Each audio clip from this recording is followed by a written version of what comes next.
Hello, everyone, and welcome to the first episode of the Nord and Block podcast. It is Friday, December 29th, 2023, the time recording of this video. This will release on January 1st, 2024, however, but anyways, just so you know. I am your host here, or one of your hosts, Nordic97, joined with my new co-host, Leblock James. How we doing? We're doing good. Good to Happy hear. New Good Year. to hear. Yeah, Happy New Year. It's a new year, new us. Let's see how this podcast goes. So, a few weeks ago, or actually no, it was actually a while ago, a few months ago, me and Leblock, we've always been talking about it because we are really good friends outside of social media, and that we were always talking about running our own podcast. Now, I run my own podcast. It's the Nordcast, for those who do not know. Leblock ran his own podcast as well. But Leblock's podcast kind of has ended, I guess, right? We've had guys. People just got way too busy with life, and we needed more flexibility in our podcast, and we just didn't get those with those guys. Great guys, love Luke and Zach, but we just not get the flexibility that we were desiring on that pod. Yeah. So with that, I mean, I already had a pretty stable podcast with Nordcast, and me and Leblock, we always had really good hockey conversations together, whether it was on PS4 or over Discord or even on like just social media through text or anything like that. So we decided that why not make a podcast out of it? Because we figured that we have some pretty cool opinions, and even though like we do agree with each other, there are some stuff that we do discuss a lot together. And we figured that we'd share that with the world. So regardless, even though we just introduced how the podcast came to be, we're going to do introductions of ourselves now. So I'm going to turn it over to Leblock, and Leblock's going to go first. He's going to go over like a social media, a little bit about him, all that stuff. So Leblock, take over. All right. My name is Leblock James. I'm 25 years old, and I love long walks on the beach. My Instagram handles are LeBlock_James. That's my TikTok handle as well. And you know, I've grown up in Ottawa, so I grew up a Sens fan, and I just love watching and talking about hockey. It's been my entire life since I was a little kid, so that's just been my whole thing. I have a passion for this, so I love. If you come to me, I'll talk to you about hockey for the next 8 hours if I had the time, but I do not. Yeah. So. Yeah. All right. Well, my turn. So I am Nordic97 or Evan Dickinson. I am 16 years old. I am from Pennsylvania in the United States. I don't know if Leblock mentioned he's from Canada, in Ontario, in Ottawa, as you can guess by the hat. Yeah. For the video listeners, I have been a hockey fan since I was about 10 years old, 2017, I'd say. I started getting into it with the Flyers and all that, and I played hockey for long before that, but I never really got into the sport until then. It wasn't until about 4 years ago. Next Tuesday will be the 4-year anniversary of me starting to make content. I've had a YouTube channel for about 4 years now, a TikTok account for about 3.5 years, and I started a podcast, as I mentioned, about 2 years ago almost. And, you know, I'm a very big hockey fan. I could talk about it for hours. I will watch any hockey game. Like right now next to me, I have the Rangers playing the Panthers right now. Two teams that me in 2017 would have hated. But now, like, since I've gotten into making content, I will just watch literally as much hockey as I can so that I have an opinion on all these 32 teams and for everything. So, yeah, that's pretty much all you need to know about me. My handles are Nordic97. Pretty much all of them are. Instagram is Nordic97_IG. My other podcast is called the Nordcast, for those who are curious. So, yeah, that's pretty much all there is about me. So without further ado, we're going to get straight into it here. We're going to discuss the topic that is currently the biggest thing right now, I'd say, in the hockey world. It's the World Juniors. As many Canadians will argue, it is the greatest time of the year for hockey. This tournament basically is for the prospects in the NHL, the under 20 World Junior guys, to play against each other, represent their countries, and win gold or bronze or silver or nothing, depending on what the team is. So, LeBlock, do you have any thoughts on the World Juniors and like its overall impact in Canada? Because it's not that big here in the States. sure in Canada it is. So in Canada, World Juniors is like a religion. Basically, everywhere you go, you'll have the games on. Usually when it's in North America, it's a lot. You'll have games at night. But since you're in Sweden this year, the games are really early. So even in early places, you'll have games on. You'll have people talking about World Juniors everywhere. It's just a tradition where we all get up early to watch the game. It's a fun time to see all the prospects from not just the Canadian teams, but from just in general around the NHL competing in these tournaments. See, oh wow, that guy's doing really good. Oh wow, that guy's struggling a little bit. It's also good to see the competition. Like you see countries like Germany and Slovakia they've matured in their hockey journey to become competitive with teams like Sweden, Finland, the United States, and us. So Yeah. Yeah, I think especially over the last couple of years, it's become way more popular. I used to not give a crap about the World Juniors. I'm going to say that openly. I didn't start following it until the summer of 2022 when the World Juniors that was canceled from December 2021 took place in summer 2022. Basically, it was during the summer. There's no hockey going on. The Avalanche won the Cup a few months before. And those games were on. And I watched pretty much all of them. And not only did I develop a love for the World Juniors, I also developed a love for Latvia, unfortunately. Now they're not as good as they used to be back when I fell in love with them. But still, I like the World Juniors a lot more than I did previously. And even last year, too, in 2023 was really enjoyable as well. So, yeah. The current standings, we're going to get into standings now. So Group A standings currently go as follows. And when you guys see this podcast, when this podcast uploads, things will probably change because there's obviously a few teams still need to play games. There's games up until the 31st. So these standings will change. But currently, as of right now, these are the standings in Group A. Sweden is first place with a 3-0 record for 9 points. Canada, just behind them with a 2-1-0 record for 6 points. Germany is 1-1 for 3 points. Finland, 1-2 for 3 points. And then Latvia, my team, is 0-3 for 0 points. So, LeBlock, what are your thoughts on this overall Group A division, and who is going to win this division in the end? I'm not surprised by the standings because Sweden, I always say Sweden, Hugo Havlicek, I think that's how you pronounce his name. He's been unstoppable in net. He's been outstanding. Sweden always does so well in group play. I think they had a record where they went 16 years or 16 or 14 years without a group stage loss. I know it got broken last year, but it was still it's a big streak. And Sweden always does well in group play. They're the home team this year as well, so I don't expect anything different. Canada being 2, that's fine with me. And then we had who's 3? Finland or Germany? Sorry. Germany. Germany pulled off a big upset earlier in the week against Finland. The first time that was one of the best. Yeah, that was one of the first time ever for their country's history, which is big for them. And that was a really good game. I watched that whole game. I was on a bus to Montreal when I was watching that game, so that was a really good way to pass the time. They look surprising. Finland's been underwhelming. It's really sad to see because Finland used to be on par with Sweden and Canada, and now you see they're a weaker team this year, but maybe they could make a comeback. I don't know. And then you have Latvia, who unfortunately is the group's kind of it's their donkey punch, if you want to say it like that. Yeah. Yeah.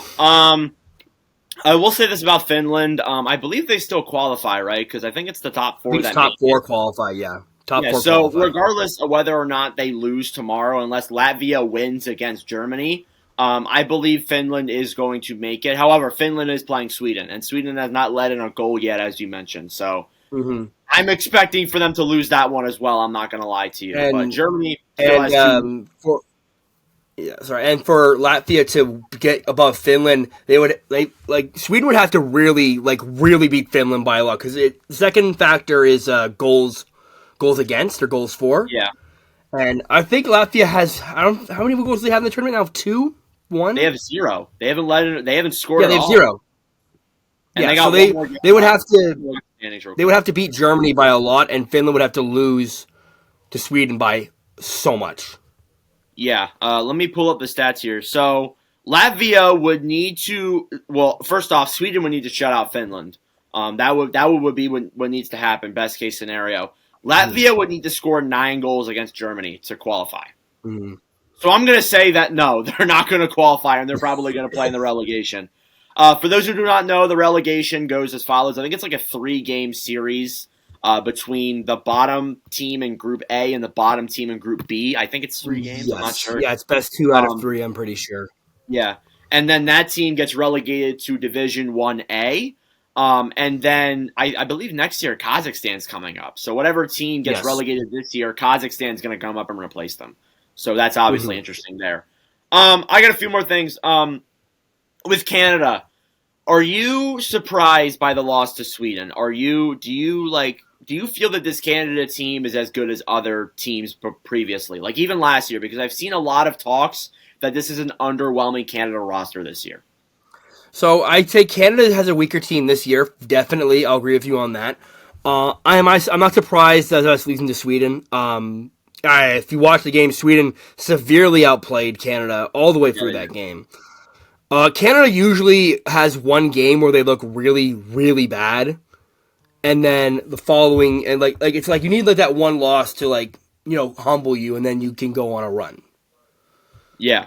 You don't want to go I through the group stage undefeated, then you have all this pressure on you. But like Canada needs to work on some things. Their power play looks bad. yeah, it Dumais and does. Midden and Fraser Midden on that power play together. I think they need to switch those guys off. Penalty kill looks solid to me. They just need to their defense needs to work on the rebound control because I think both those goals against Sweden were both off rebounds. Yeah, I agree. The power play was not great at all. That was pretty horrendous to watch, if I'm being honest with you. I believe that's everything. I do have one more question for you. Do you think that I believe Germany plays Canada tomorrow, and then I think they play Latvia tomorrow, then they play Canada. So, do you Yeah, think Germany is going to be able to compete with Canada and Sweden? Do you think that I felt like they played okay against Sweden until like the final period where they let in a lot of goals. Do you I think feel that it. Germany's able to compete? Yes, I do. I really do like this German roster. I think they can definitely contend if they could. They'll make it interesting. Either they'll make it interesting in the first knockout stage, or they'll get an upset, go to the semifinal, and compete for that bronze medal. Yeah, I mean, I would take bronze as a pretty solid, accomplishment there Mm. because I believe it's been like this ever since I started watching the World Juniors, but Germany has not really made it that far in competition. They've stayed in the top division. Like they aren't as bad as like Latvia or Switzerland or any of the other Mm-hmm. like teams in this stage. But, they just don't have the skill level to compete with Canada and Sweden and at one point Finland. So do you have any other thoughts on Group A that you want to talk about? We'll get into Group B now. Group A is it's a lot of it's very competitive. I feel like it's more competitive than the other group. Yeah, I Where agree, especially when you look at the stacks. like you saw Germany upset Finland and first time ever.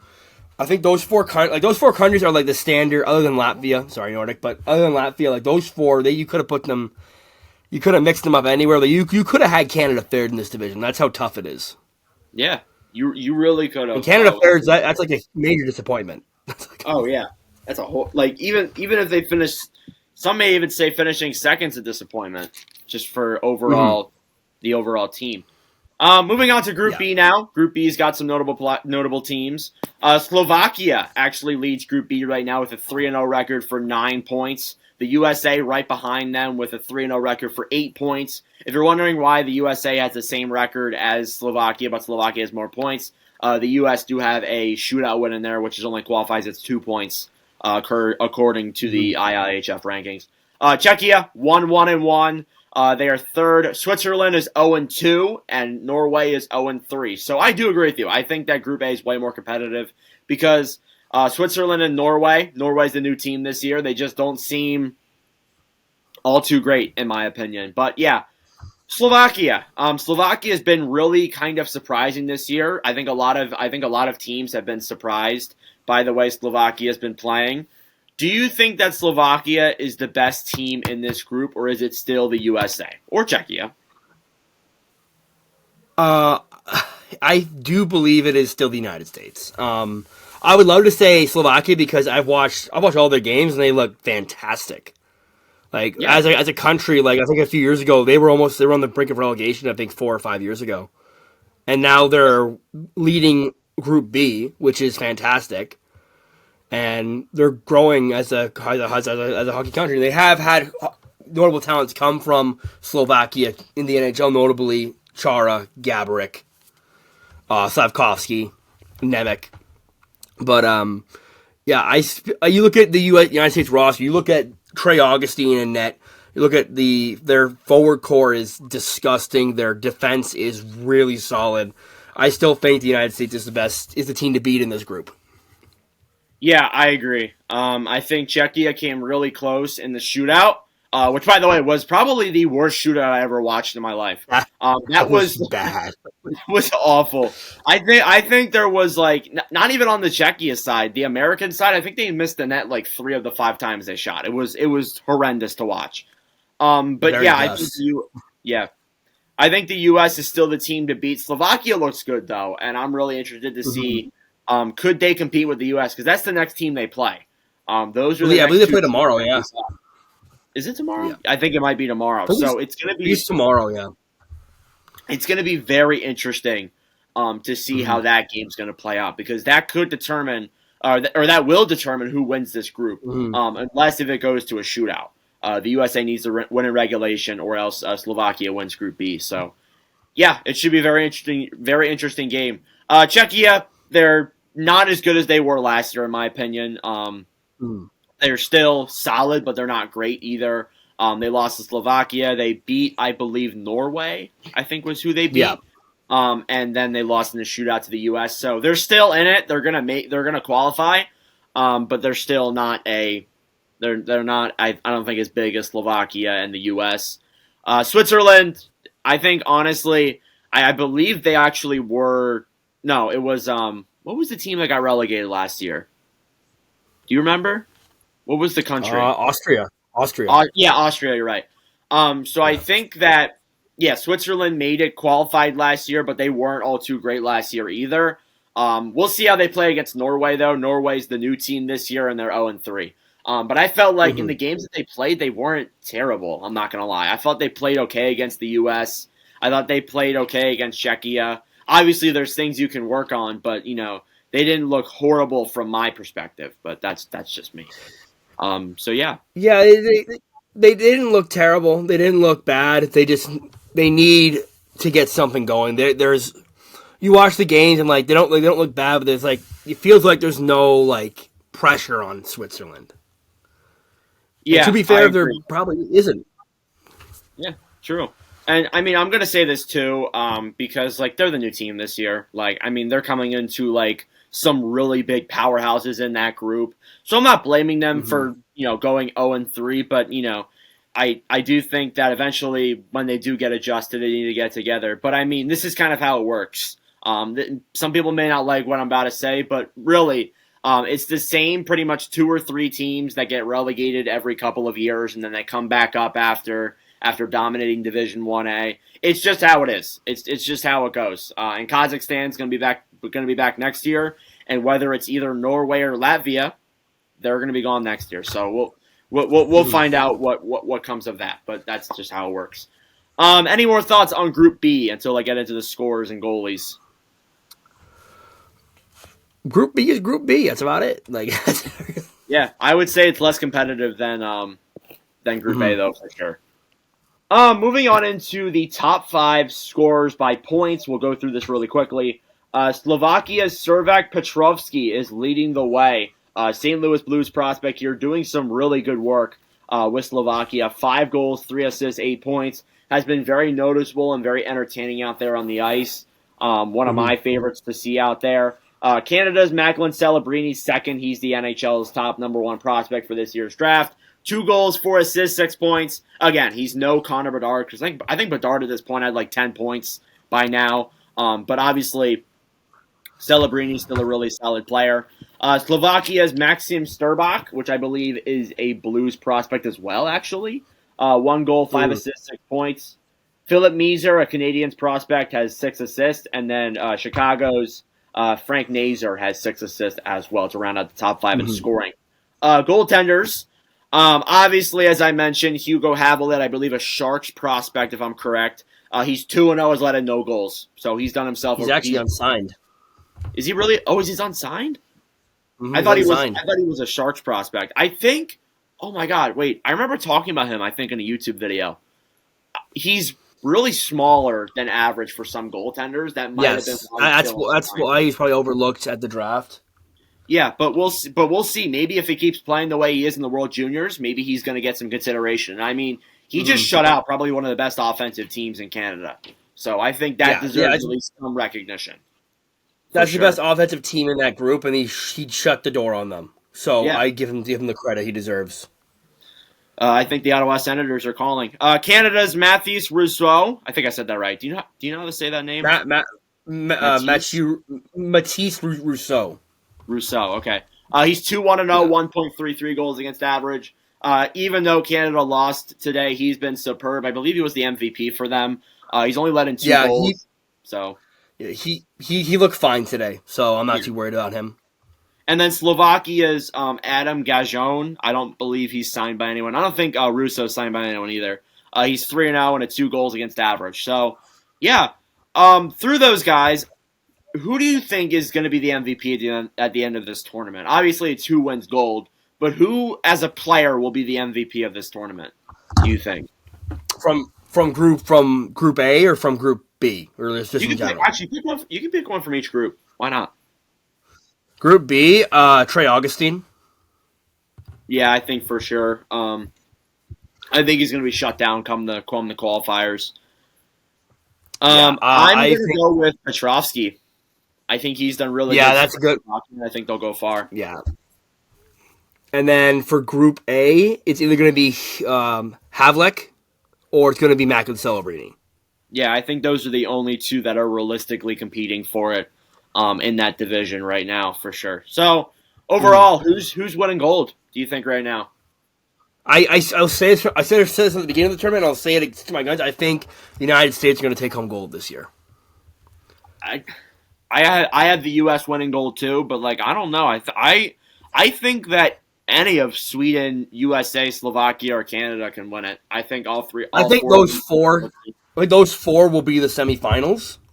Yeah, and then we'll see because they're all great. Like Sweden, USA, Canada, Slovakia. They have good rosters. So yeah. So depends who's gonna be their shining World Juniors moment. Who's gonna get that, and can you conquer it or can you let it slip away? Sounds like an Eminem lyric. But it does. Yeah, it probably is. Any other thoughts on the World Juniors before we finally move on from that? Let's try repeat. Let's go. Come on, let's go Canada. Let's go. Canada. Go US. We haven't won since 2020. It's been quite a while, so I would love to get one here. Anyways, now moving on to the news around the National Hockey League. What do you got? Do you have any news? I didn't write anything down, but I'm looking at Puck Report right now. Werenski's out for another. He had a bad injury the other night. He's probably going to be out for 4 to 6 weeks. He's week to week, but the way it looked, I could say 4 to 6 weeks, and that's a damper on my fantasy team. Yeah, that's a rough move for Columbus. Even though they're already at the bottom of the standings, it's rough to see that now they've lost their best defenseman. And Werenski's been through so much the past couple of years. I honestly feel so bad for him. One of the more underrated guys, but just can't stay healthy, unfortunately. Mm-hmm. It sucks because when he is healthy, he's arguably a top 10 defenseman when he's healthy. Yeah, I think he's really underrated for Columbus. Mm-hmm. Doesn't get enough recognition. In the the Finnish Liga League, Nick Ritchie today was suspended 8 games for just punching an opponent while he's down. You got to see the clip. I can't really explain it, but basically, they're battling for the puck in the corner, and then Lucic, I guess, just didn't feel happy and pushes his head to the ground and then starts punching him over and over again and until the refs comes in and breaks it up. It was And the actually ref came in super late, like super late. yeah, He's like, "All right, we'll watch this happen for a little bit." Like, "Oh yeah, shit!" And then he gets up. And he gets. yeah. I don't know if I've seen something like that before. I know probably you have because you've been watching hockey longer, but like I haven't seen anything like that in a very long time. I haven't seen anything like that since I was maybe like in grade school because that was before the NHL started cracking down on like like you can't really punch a guy in the head after the play. You can't really hit a guy in the head anymore. They really started cracking down on that stuff. I haven't seen that since I was like maybe like 10 or 11 years old.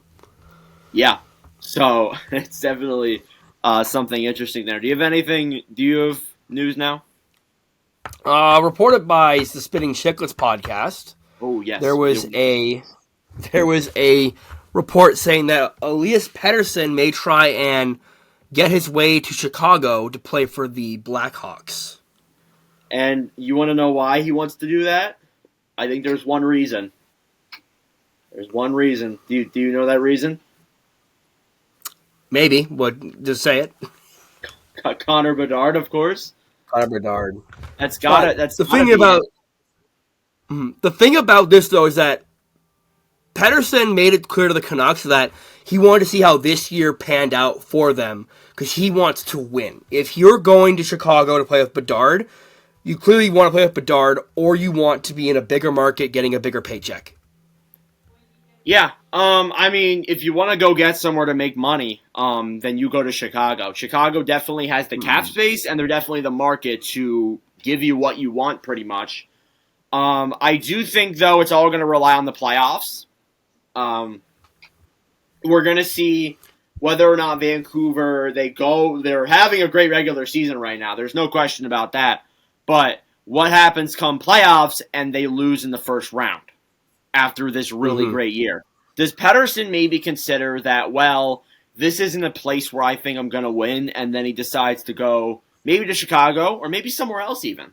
Because that plays a factor with me. I think, yeah, they're having a really great regular season, but I think it's all going to determine to the playoffs of whether or not this guy stays. Because I feel if Vancouver goes on a run, I don't see him not coming back.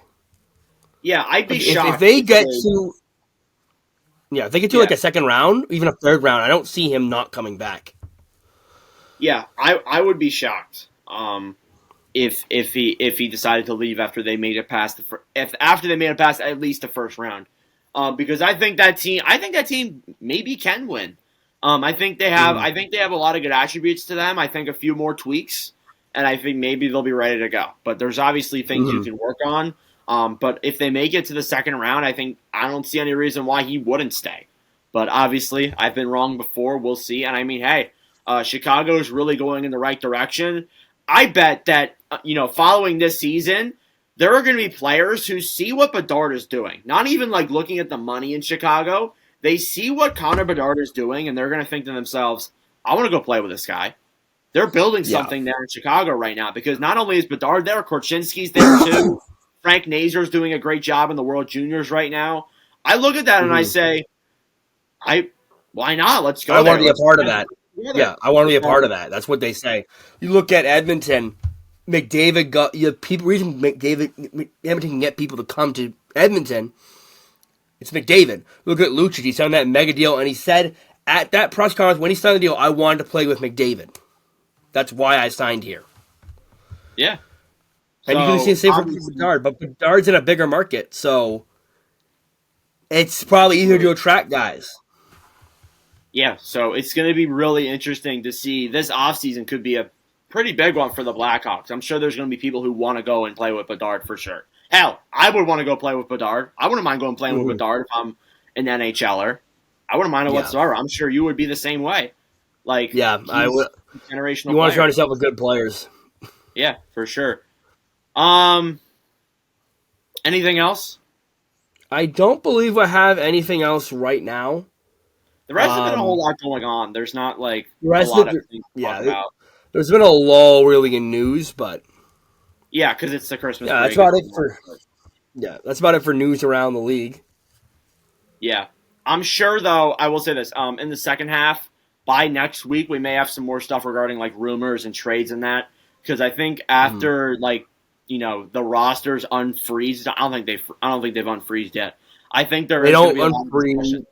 They'll unfreeze after the second. Yeah, so They there's going unfreeze to after New Year's. Yeah. yeah, so after that, there's going to be a lot of talks in Mm-hmm. regards to trade and that, and we will get into all of that eventually. Moving on then Yes. from news around the NHL, we figured that'd be a fun thing to do since we're halfway through the season and hey, we're starting the podcast.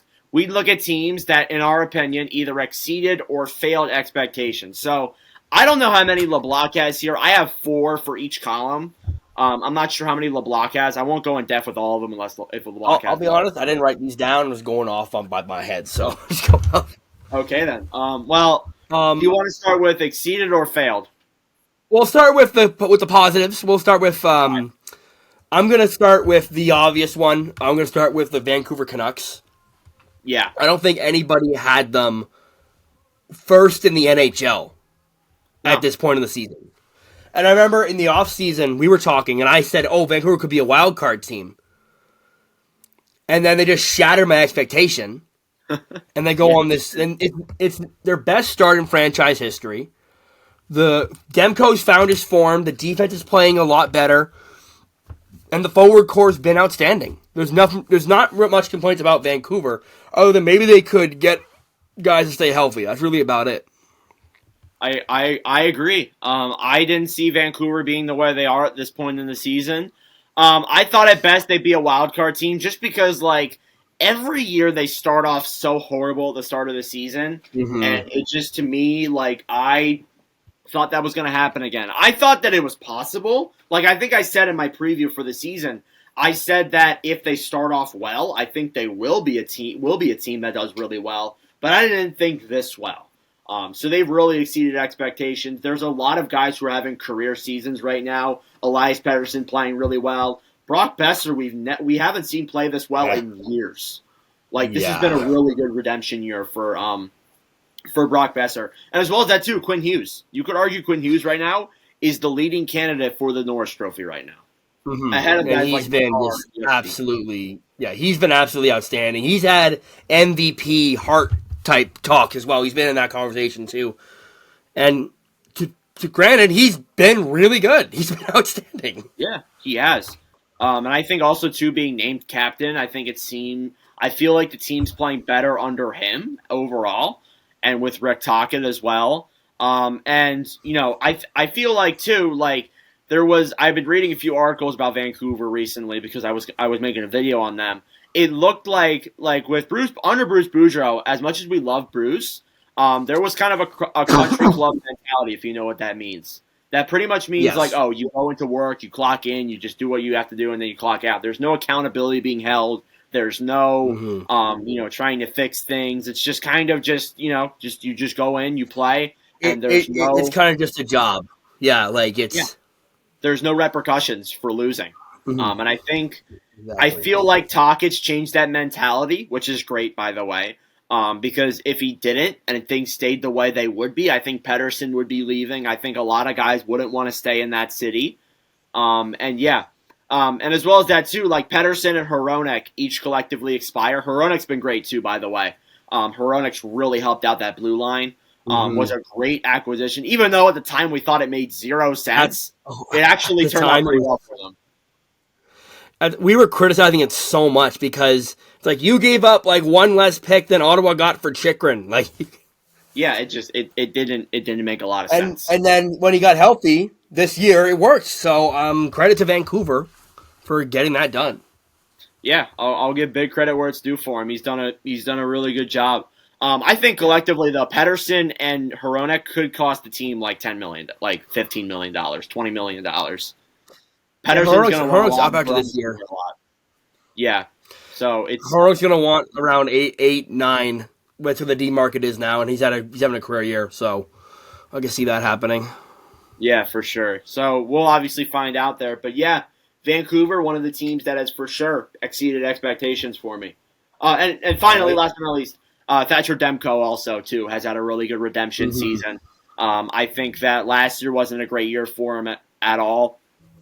Dealt with a lot of issues with injuries and just didn't really play well. But this year's been a really Yeah. good redemption year for him for sure. Anything else on Vancouver? Not really. I think we covered all the bases there, so we just move on Okay. from now. All right, we'll talk about them soon. Next up, then, I have to say the obvious: the Philadelphia Flyers as well. The Flyers have Mm-hmm. been what I would argue the most surprising team. I think Vancouver, yeah, they're surprising, but a lot of people expect it every year. Nobody expected the Flyers to go from projected eighth overall in the Metro to battling for second, to battling for first. Yeah. Honestly, like nobody expected it, and I honestly think that even though Rick Tockett's having himself a really good year in Vancouver, I think John Tortorella deserves the Jack Adams. You can call that biased all you want, but I think it should be Tortorella's trophy this year. The way he has turned this team around has been phenomenal, absolutely phenomenal. So Yeah, Philly's taken knee because Philly started out they started out okay, it was like a 500 record, they always Philly do. will eventually fall. Yeah, Philly will eventually fall off, and then they went on a little bit of a heater, maybe we should take Philadelphia more seriously. Now they're second, and I think they're still second in the Metro right now. They're And battling. and after Christmas, I didn't expect this at all. I don't think anybody in hockey expected this at all. And you're getting good play from guys who you really thought, they're okay. Like Samuel Irison, much of you and me Yeah. have talked about him. He's been on kind of a heater lately, with Hart being out. You look at guys like Sean Couturier coming back to form. He's been outstanding for the Flyers as well. 100%. Yeah. And the defense is actually, it's not bad, but it's not outstanding, but it's decent. It's good. It's actually performing well. Yeah, I'm shocked. Ristolainen is actually playing solid this season, which is something I never thought I'd say. He was out for the majority of the first half of the season, pretty much, and I was when I saw he was coming back, I'm like, oh, it's over. We're here we go. We're gonna lose 8 straight now. But no, we kept winning, and I think in December there's still time left, but I think we've only lost once in regulation in December. The rest have been overtime games. I think we have 2 more games in December. They're against Seattle and Calgary. Those teams, no disrespect to them, they shouldn't be too hard for us either. So I'm as a Flyers fan, I'm super stoked to see this, and I hope it keeps going. And I know some people have said that, it affects the long term. They're not going to get a high draft pick now. I don't think that matters. I think we already have a pretty solid enough prospect pool, a good young enough team. I think a few more tweaks and we could be a decent contender. We got Cutter Gauthier still. We got Mitchkov a few years away. We also have other guys too who people easily forget about. We got Massimo Rizzo, who's playing unreal in college right now. Yeah. We got Oliver Bonk, who's going to be a really solid top 4 guy, in my opinion. Love Bonk. Yeah, I love Bonk too. We got Denver Barkley as well. We have other guys down below in the AHL system. We got Urson, who's a rookie goalie who's playing really well for us. So there's a lot to look forward to right now if you're a Flyers fan. Mm-hmm. You also have another goalie I think it's in Russia. You have one of the top goalie prospects. I have no idea what his name is. Fedotov. Oh, wait, you're right. Oh, yeah. Kosalov. Kosalov, yeah. So we're pretty good at drafting goalies all of a sudden. So, I think that could be used to our advantage. And there's a lot of teams, too, that need goalies. So maybe you can never have enough goalies. Yeah. No, not at all. I do want to say this, too. Even though they are playing great, do not buy. Do not go in and buy at the trade deadline. Please. I swear on my life. Mm-hmm. If Danny Briere goes out, sees, I can't think of anyone that's big name on the market right now, sees a big name forward out there and is oh, let's go get him. And then he trades our first round pick for this year and some prospect who's really solid and goes out and I would lose my mind. No. I'm gonna say this though, you guys do have 2 firsts this year. You have Florida's first this year. So if it makes sense for the team, and let's say if it's a guy who we can probably just extend that guy and then we'll bring him in. Then you could maybe argue that, but if the Flyers are going in, they're we're gonna just buy everything and not just risk pure rentals. No, cut it out. No, because because the Flyers this could I don't want to say it could be a fluke and it could be a playoff year and then they'll go back to being not that great next year, but you want to see how it plays out. You don't want to Yeah. rush into it. Yeah, I absolutely agree with you. So the Flyers, like, I think the Flyers need to just like stay the course, listen to Torts, and just like keep pushing forward. Because if Philadelphia makes the playoffs, they'll be the New Jersey of last year, where they surprised everybody and made playoffs. Yeah, but here's the thing with me. With me, I 100% agree with you. This could be a fluke. This could absolutely be a fluke. That is honestly like that has been in the back of my mind this entire month. Even though we've been like 12, 1-2 in this month or something like that. We've had a really good record. In the back of my head, I'm like, this could be a fluke. This could be a fluke. We could fall off. And we could very well still fall off. Come the trade deadline, and with how competitive the Eastern Conference is too, if we go on like, let's say, a 4-game losing streak, and the Islanders and the Hurricanes and the Lightning and the Capitals start winning more, we could find ourselves outside of a playoff spot again. So I'm going to say this.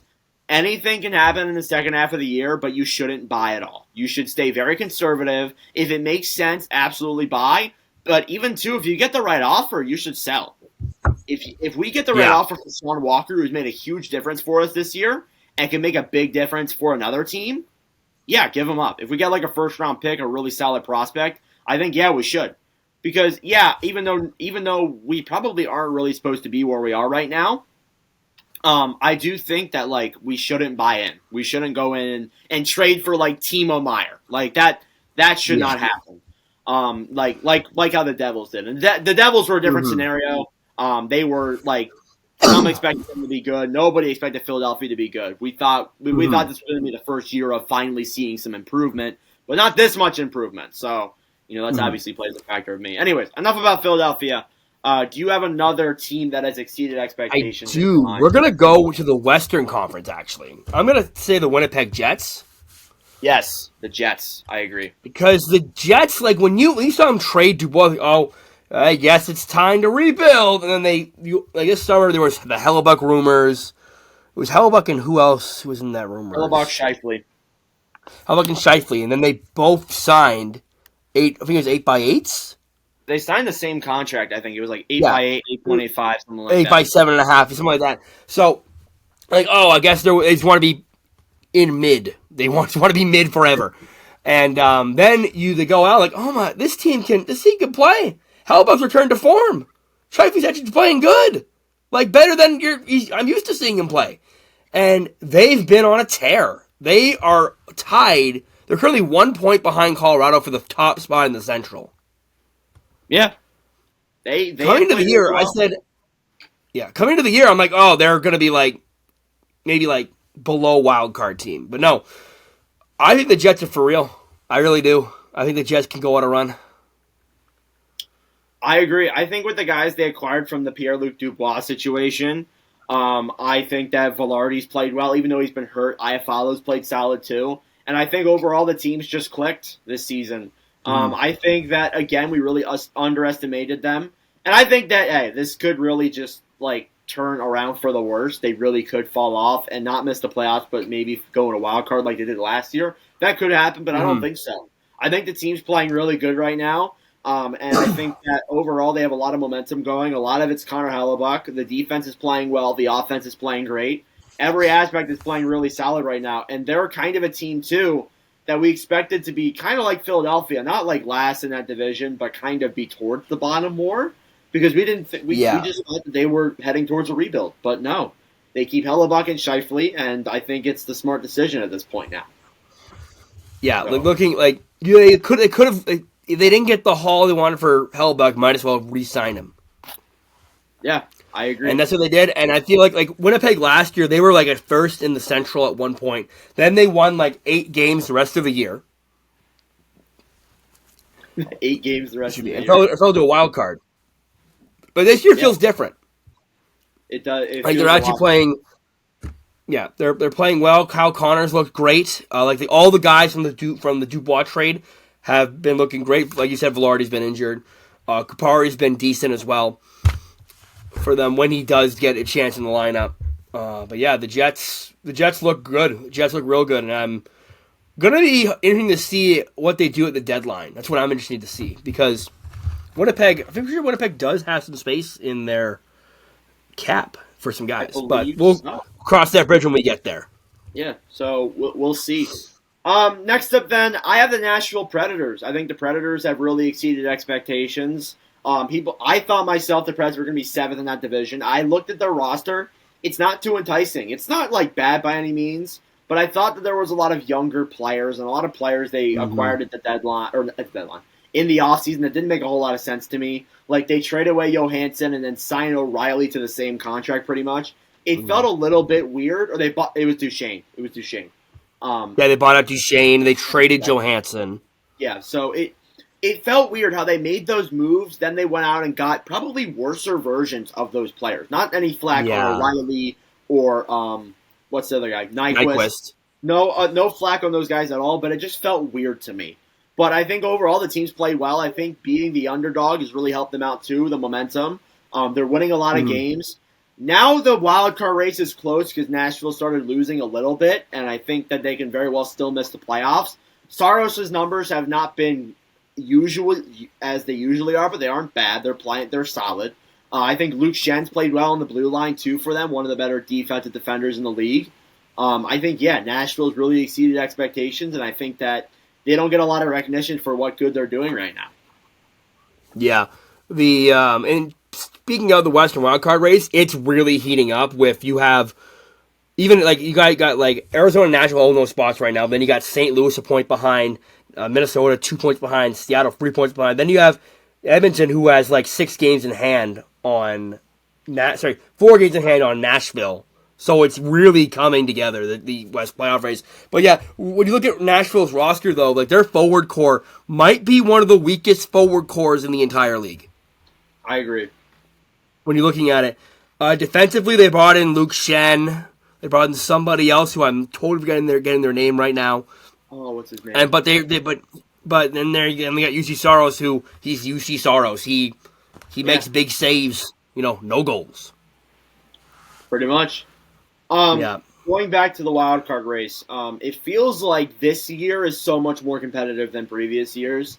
I would Mm-hmm. argue that every team up until probably like 26th in the Anaheim. NHL, Anaheim up to Anaheim. No, Yeah. Oh, sorry. We're I'm just talking about saying the West. I'm saying as abroad with the East and the West. Oh, it's a bra. Okay. Okay. Yeah. I would say every team up until 26th or 27th in the NHL has a realistic chance at a playoff spot right now. It's insane how tight it is. Like you look, we'll go to the West first, and then we'll go to the East.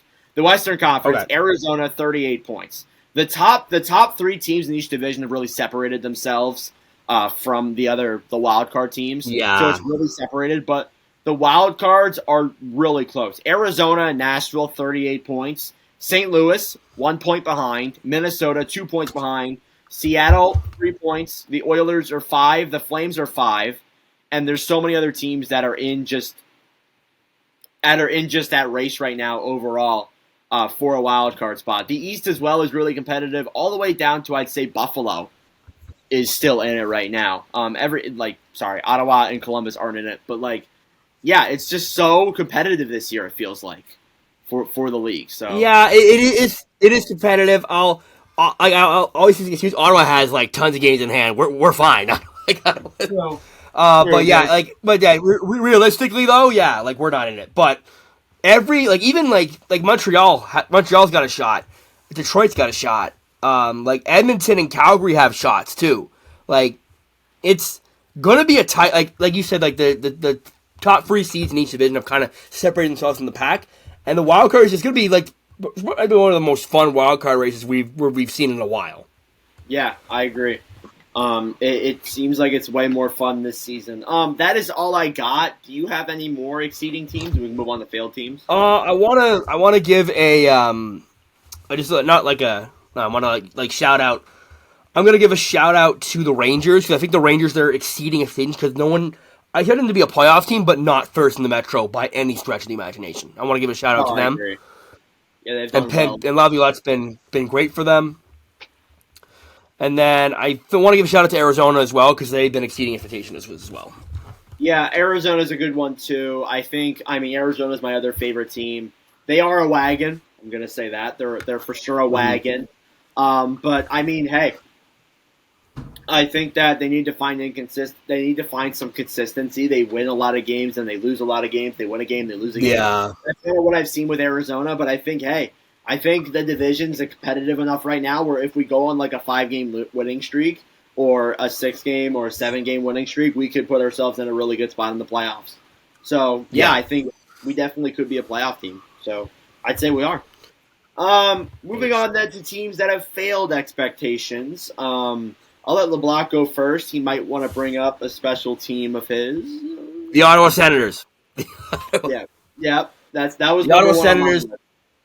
Yeah, like they've completely failed expectations. The expectation this year was wild card or at least close to a wild card. They are last in the Eastern Conference. That is a definition of a failure. Yeah, I would agree. It's been a mix. It's been an ugly year for Ottawa on the ice and off the ice. You look at the Shane Turner situation, him being out of the lineup, that's really costed Ottawa. Keeping DJ Smith for too long, and I want to say this right out. I love DJ Smith as a person. I met the guy. He's a super nice dude, but like he was not good at his job. I want to put it out there. Pierre Dorian fumbling the bag. Pierre Dorian doing Pierre Dorian things. I like the new coaching staff they brought in, Jacques Martin and Dane Albertson. I think they've done a decent job at trying to right the ship. They're currently right now losing 4-1 to New Jersey. So Oh, that's fun. yeah, That's good to so hear. it's been an awful year for Ottawa, and we're looking at another year where it's time to sell at the deadline. And Yeah, I'm not gonna just keep on punching them while they're down. I will say this though, me and LeBlanc, they're probably the most talked about team that we talk about outside of this podcast. We talk about them a lot, along with Detroit. Shout out to Trevor. yeah, We definitely talk about Detroit a lot because Trevor likes to be a cocky Detroit fan. You'll meet him in a few episodes. But yeah, anyways, yeah, Ottawa. I'm not going to say anything negative. I think now that DJ Smith is fired and now that Dorian's fired, it's kind of a whole new regime right yeah, now. and that's what I think that now you want to look at just the overall team. You want to look at this year's deadline. You see Tarasenko, Kubalik on the market too. Sell those yeah. two guys off. Sell other guys that are expiring off and maybe don't want to stay. Get some assets, get some draft picks, and maybe try and build up the prospect pool again. I mean, you got a Yeah, pretty. I feel like they have a decent roster here. I'm not gonna lie. Like, I don't think the roster's bad. I the think roster's not like you said. It was coaching. Like I think the roster, like on paper, the roster is not that bad. yeah, it's not as It's bad as the just, other teams. but going back to Ottawa, like drafting, like Ottawa's prospect pool is empty. All the guys. I think our top prospect right now is probably Tyler Clevin, who's in the AHL right now. And Yeah, when you think of top prospect around the league, Tyler Clevin doesn't really strike me as a top prospect. he's probably a They need to B maybe yeah. C level guy. B like a low B. They need to restart the cupboard, swallow their pride, draft. Macklin Celebrini. Trade, please, I'll do it. I really want this is a shout out to Tim in our group chat, Artem Lishevanov Yeah, on defense. Leshevanov I like as well. Yeah, Or how about Sam Dickinson? He needs some blue and liners. Dickinson's good for the Knights. Yeah, he's been solid too. I really do like his game, but Ottawa's going to be in the thick of the draft season. I've kind of accepted that as a Sens fan, where let's go to Tankathon every night we lose and see where we see. Yep. Stim the lottery. We won. Won't have it in real life, but we'll just do it now. So Yeah, I'm gonna say this too. I believe they have scratched Smith's system altogether as well. So his they have. his system's basically gone. I think it's gonna take a lot of time to adjust to a new system. Mm-hmm. So I think that it's a good thing because I think DJ's system wasn't all too great. I thought that, and I honestly like whether or not like you look at the longest tenured coaches. How was Smith fifth? Like how? Like the guys who were hired before him were pretty much all Stanley Cup champions. Smith was on a rebuilding team and they just wouldn't fire him. But it's good that the old regime's gone. They're going to adjust to the system now with Martin. It might take a while, but the hope is they will. And maybe they'll try and find a new coach. I don't think Steve Stamkos either is going to be the permanent GM. I think they're going to be interim. Oh, it's 6-1 now already. It's 5-1. No, it's 5-1. I can't read. My bad. But yeah, one last question for you here, LeBlanc, in regards to the Senators. Are you going to the draft in Vegas to go see them draft Celebrini? I wish I could get tickets because it's expensive to fly down to Vegas. Who But wouldn't if I mind get going to tickets, Vegas for a for week? sure. If they win the draft lottery, I'm definitely going. We'll find out. As long as it's not Chicago, that's all I'm going to say. Um, Yeah. Another disappointing team, in my opinion, is the Buffalo Sabres. There's actually like a few teams in that Atlantic that you could argue are disappointing. Buffalo, they have pretty much the same roster, besides maybe a few tweaks on the defense and a goaltending change. Clifton and Eric Johnson's gonna fix everything. Yay! Yeah.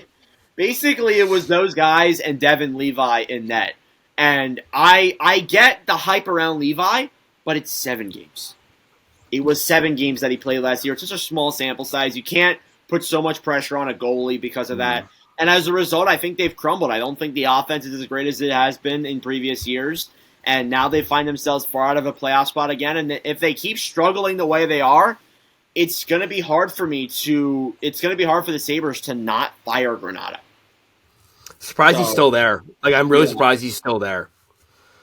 Because I feel the Sabres feel like he was the glue. Like the system last year worked, and he was like the glue to that team.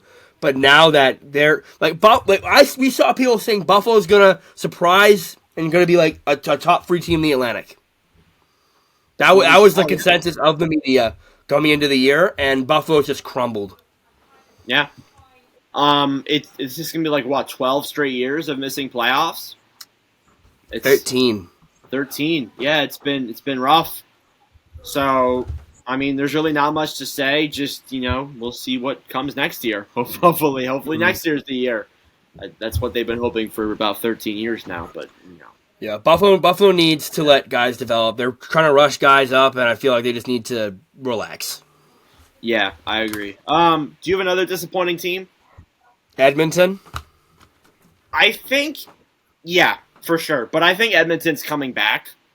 They are, I truly believe they will be a playoff team. I think they will make the playoffs. I think they can. I need to see they went on a heater. But Edmonton, to start the year, they were just absolutely brutal. They lost to the Sharks, and the Sharks didn't. What? I don't even know what it was that caused them to. It was the goaltending was part of it. It was the goaltending for sure, but it was the same 2 guys. It just felt really weird. It just felt like such an off year, or an off point. So I don't know. I feel like they are coming back. They're still in the race for sure. They're only 5 points out with a few games in hand, so definitely they can. But obviously, we'll find out there. I believe they do have one of the easiest schedules in the NHL, though. So they do, and I feel like Edmonton can definitely. It's McDavid. I'm not going to doubt McDavid. So yeah, no, it's in your best interest to not doubt McDavid. So yeah, for sure. And then another, if you want to go for your team, I have another team I would like to mention later, but I was gonna say the Red Wings too a little bit. They're still in the race. I think they're still solid, but they're kind of on the line for me. This December has been really bad though. And it's been historically bad December. Since Patrick Kane got there, and it's not on Patrick Kane, because Patrick Kane's looked great as a Red Wing, but since they've acquired Patrick Kane, I think they're 2-8 or 2-9, 2-9-1 or something like that. They got Patrick Kane. They're playing tonight, I believe, against the Predators. I'm not sure. My girlfriend just texted me that Brink got into a fight. It's 3-2 Preds right now in the third period. Yeah, my girlfriend texted me that the Brink got into a fight. How do you feel about that? Yeah, he does that once a year. Once a year. So it's that rare occasion of him getting into a fight. Yeah, DeBrincat got into a fight last year of Ottawa, and it was like, oh yeah, yeah. Oh yeah. But yeah, I mean, Detroit, they're still in it for sure. But I thought they were on the line as a disappointing team. That is all I got though. LeBlanc, what is your other I feel guy? like they're where I thought they would be. I want to mention New Jersey. I feel like New Jersey's not meeting expectations at all. Even though they're winning right now, but in the standing wise, I didn't expect them below the playoff line. That sounds like some salt. Because they're beating your team. You could also say Seattle. I don't think Seattle was expected to be where they are. Same with Pittsburgh. Yeah, I think I will say this though too. That division's so competitive that It like is. Pittsburgh could win like 3 games and they'd be like four, they'd be like third. Like that's how Mm-hmm. close it is. So I'm not. I didn't want to go on the Metro teams that hard because it's still really close. Like you win Yeah, the one East. game, and you could be fifth. You could win. You could lose one game and go from third to seventh. Like it's that Yeah, close. like the Metro, and the East in general is like a bloodbath. Yeah. So that's just how it is right now. That is Yeah. all I got though for disappointing teams and exceeding teams. If you have anyone else. No, I don't got anything else. We should move on. All right, well, let's get into our award picks now. Is that what you want to do next, or is it? Do you want to Yes. do? Yeah, we'll do award picks. So we thought that since it's the halfway mark of the season, we would do some award picks for this second half of the season in the first episode of the podcast. We'll come back, listen to this at the end of the season, and see if we were right. First off, the Hart Trophy goes to the most valuable player, LeBlock. Who do you have winning the Hart? Nate Dogg, Nathan McKinnon. Nathan McKinnon, that's a good pick. Yeah. I have Nikita Kucherov, and it all depends on if the Lightning make the playoffs, because Kucherov's been carrying them. And like I wanted to say Kucherov, but I feel like if Lightning miss playoffs, and I think like Nathan McKinnon's gonna run away with it. He's had an absolutely torrid season. He's been going on a tear, and Yeah, it's been very good. you know I've always liked McKinnon, so I feel like we'll just pick him. McKinnon's a very likable player. Next up, then, the Vezina Trophy, awarded to the best goalie in that season. LeBlanc, who do you have? I'll have you go first. I'll have you I go have first in Thatcher this one, Demko. actually. I have Thatcher I Demko. I have two. I have Jeremy Swayman or Aiden Hill. Aiden Yeah. Hill's a good one. So too. I'm gonna stick with Hill. Swayman though. Yeah, I'll stick with Swayman. Yeah, not bad picks. I would be shocked if Hill wins it. Hill hasn't played a lot though. Hill hasn't played a lot compared to the other defensemen. Yeah, that's why I wanted to, like I had Hill. I'm like, oh, he hasn't played that much. We'll go Swayman. Yeah, Swayman's a good pick there though too. Calder Trophy awarded to the best rookie. I think we'll have the same one. Connor Bedard. Here we go, Betsy. Yeah, like there's no one else that's close right now. This kid seems to just impress every night, and I think honestly, if he was even if he was not as good as he is right now, I think he'd still win it just because of the media hype around him is insane. Norris Trophy goes to the best defenseman. I have Quinn Hughes. Who do you have? I also have Quinn Hughes. Yeah, there's no other pick right now that I say, yeah, maybe like a guy like Noah Dobson could be a finalist. And Noah Dobson's been really good, but I think it's Quinn Hughes right now, and it's not close. The Selke Trophy. I really didn't know what to go off with this. I didn't know what to base it off of. I just put Mitch Marner because I think Marner has done very solid defensively the past couple of years and offensively too. I really didn't know who to put. You could put Elias Lindholm as well. I put Elias Lindholm because I was like, I'm like, who is good at defense? I said like there's Barkov there. I could consider Marner. I'm like, let's go Elias Lindholm because he's been in the discussion for like I think 3 years now as being one of the best defensive forwards. Yeah, he has been. So. And then finally, I believe you have the Jack Adams Trophy awarded to the best coach. I think it's pretty obvious who I have, but I'll let LeBlanc go first. I went way off the board for this one because there's so many coaches I could give this to. I actually picked Spencer Carberry of the Washington Capitals. We'll see. If they make playoffs, then yeah. If they make playoffs. It's content on them making playoffs, though. Yeah. I have John Tortorella. You could call it bias, but that's just what I think right now. I think with the way he's turned this Flyers team around. He's a pretty smart pick for it. Next up, then. Oh, what? What are you saying?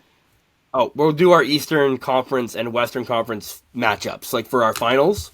Yeah. So, for my Western Conference side, I have the Dallas Stars and the LA Kings making the conference finals. On the Eastern side, I have the New York Rangers and the Boston Bruins making it to the conference finals. My Western Conference Finals, I have the Colorado Avalanche versus the LA Kings. And on the East, I have the Boston Bruins against the Carolina Hurricanes. Ooh, that's a pretty deep. That's a solid pick there. I have the Stars winning against the Kings, and the Rangers winning against the Bruins. And I have a Dallas versus Rangers Cup final and I have the Dallas Stars winning it in 7 games. I have Boston over Carolina, and the Avs over the Kings. So I have a Boston-Colorado final, and I have Boston winning in 7 games. All right, so you heard it right here. I have the Dallas Stars winning the Cup in 2024, and LeBlock has the Bruins winning it in 2024. So that's all I'll leave it. Thank you all for watching. I'm kidding. We still got stuff we got to do. But yeah, those are our award picks. Those are our Stanley Cup picks. LeBlock, I believe we have our next column here. What is it? We have Trevor's Trivia, or Trevor's Hot Takes. Give a little introduction to Trevor real quick here. Trevor's a cocky Wings fan. Trevor's a cocky Wings fan, and he wants to have a hot take. So every week we'll have him having a hot take, and we're going to react to it. I have not told Evan what his hot take is this week, because I wanted it to be shock value for the first episode. So, Trevor's hot take number 1. Germany will finish 4th at the World Juniors. What the hell, bro? What? I mean, we said that they could compete, and I think 4th is realistically where they would out of the teams in that in the tournament. But yeah, I mean, it's not out of the question, but it definitely is a stretch. Yeah. But yeah, I think honestly it's gonna be a no for me. I feel like they'll be like a 5th. They'll be out in the first knockout stage. Yeah, I agree, 100%. Mm-hmm. Is that it? Yeah, and then to end it off, I think we're gonna do some blind rankings, and then I think we're done. Yeah. So we're gonna do 3 of them just for fun, or maybe 2. We haven't decided yet. Just for fun, we're going to do some blind rankings. We'll probably do a game at the end of every episode just, for fun, and we'll post it on the TikTok and the YouTube and all that.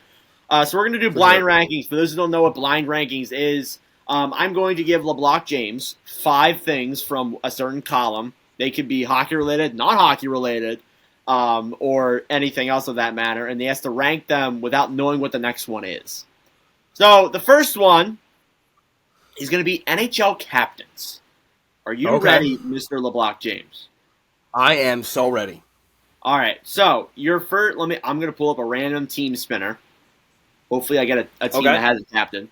So, and I might pick some former captains too. Your first captain is Joe Pavelski. Ooh, former captain Joe Pavelski of the San Jose Sharks. I'll put him at 3 to start off. So that's a solid start because you don't know what's coming next. Mm-hmm. Yeah. The Devils, Nico Hischier. 4. 4 solid. All right, number 3 is Patrice Bergeron of the Boston Bruins. 1. One's a solid option. So you got 4 and 5, or 2 and 5. 2 and 5, yeah. Number 2, or the next one is Kyle Okposo of the Buffalo Sabres. An obvious pick there. 5. 5. And your number 2 coach goes to Steven Stamkos. That's a 2. pretty good list. Yeah, I think that's solid. Bergeron 1, Stamkos 2, Pavelski 3, Hischier 4, Okposo 5. Let's say that's a W list. Yep. All right, this next one, I'm going to give you food. I'm going to give you a food. Food? No, I do like me some food, so I am hungry. All right, so let me pull up some food here real quick. All right. So, your first food is a hamburger. Honestly, hamburger, like no cheese, 4. 4? Okay. Yeah. Your next food is chili peppers. 3. I actually really do like spice. You like spice over ham? Oh my gosh. Yeah, I do. I love spice. Next up, then you have mayonnaise. Oh yeah, I like mayo's good on a sandwich by itself. Give it a 5. Get it a 5. Get it down there. You're not gonna like this one. Your next food is sauerkraut. I actually do like sauerkraut too. What? Are you serious? I'm serious. I do like sauerkraut. Oh my god! And next, and your final one, which is going to be number one, is kidney beans. Kidney beans. Oh fuck that! Like,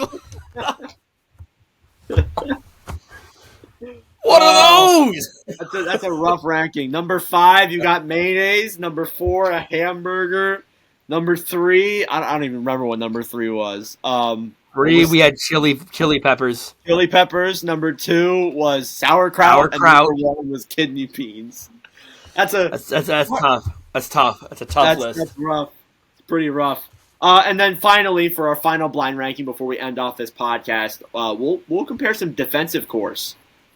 You want to do that? Okay. Your NHL team. Yep, we'll do that. Let's do it. All right, so your first defensive core is the Tampa Bay Lightning's defense. Hedman, Sergachev. 3? Yeah, we'll go 3, yeah. Your second defensive core is going to go to the Dallas Stars defense. Do you got them that on hand, what they have? They have Miro, Lindell, Suter. Miro, Lindell, Suter. Hakanpää, Lindquist. That's it, yeah. 2. Well, your third one is the San Jose Sharks core. I think that's pretty 5. obvious. 5, yes. You got what? 4 and 1? 4 and 1. Your next one's the Arizona Coyotes defense. 4. You got handed a rough one at 1. It's the Chicago Blackhawks defense at 1. Oh, fuck off! Sorry, it's the spinner. It's the spinner. I spun it and it got The Chicago. spinner hates me. The spinner hates me, I swear. The spinner really does hate you. That's a rough. It's a rough ending. Rough. But yeah, that is our blind rankings game. Next time, I think will be a cool thing. I haven't told LeBlock this yet, but I think it'll be a cool thing is I have LeBlock play the game this episode. LeBlock will have me play a game next episode. We'll do that. We'll kind of swap every episode. I thought that'd be pretty fun. But yeah, that concludes the first episode of the Nord and Block podcast. Any final things here? I'm very excited for where this is going to go. The first episode of the first episode of 2024. Yeah. I am super stoked to see where this is going to go from here. Yeah, new era, new pods, same LeBlock James. Same wooden ass chair. Same wooden chair from 1974, just chilling there. So yeah, it's gonna be. He's a rocking chair. It's gonna be fun. I can't wait to start this journey with you, buddy, and see where it goes. Let's see where it goes. All right, our next episode will hopefully be on Sunday, January 7th is when we hope to post the next one. At time recording this video. So yeah, anyways, thank you all very much for watching or listening. If you enjoy, make sure to leave a like. Hit the subscribe button down below if you are new to the YouTube channel. If you're listening on the audio end of things, give us a good review. Tell us to your friends, and try and grow this podcast for us some more. We really appreciate it. But anyways, thank you all for watching or listening, and we'll see you guys in the next episode. Adios. Peace.